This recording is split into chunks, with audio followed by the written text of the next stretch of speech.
In the dashboard now, I want to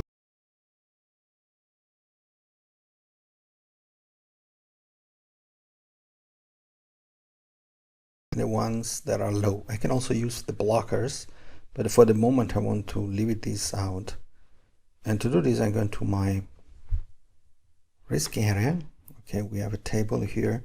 I'm going to create the following. Here I'm going to type high.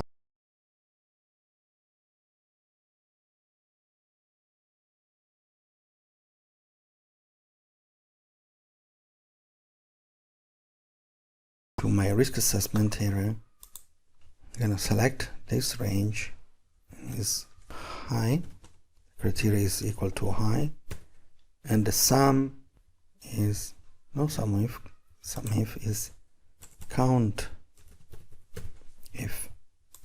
Okay, we have 15. Here I'm going to do the following. I'm going to copy this, I'm going to paste medium. I can also copy this. Okay, here we are. Now I'm going to create a chart out of it. So I'm going to insert.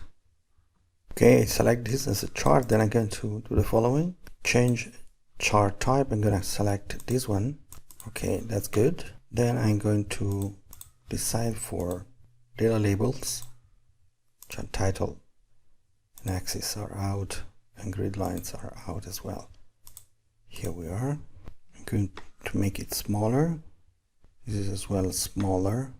And then I'm going to, for my chart area, okay, we're going to check this gap area 0%. I can also do the following. Change data type is bar, like this. So here we are. We have our, I'm going to change the colors. The high are fill is in red.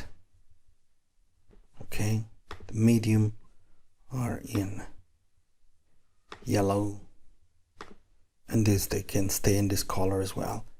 And for the label, we can go to home, make it bold, for my painter, this as well for my painter, and to this as well. Okay, and then I'm gonna click on,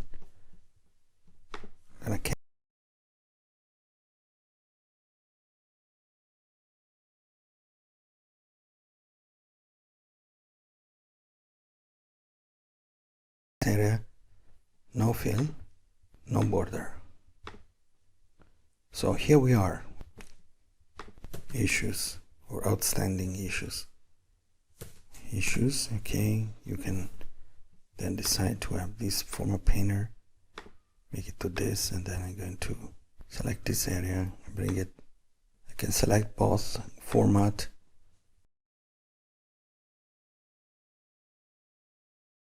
Already have the first progress. Okay, so we almost are done with this chart. I'm going to show here another thing, that is the status of the project overall.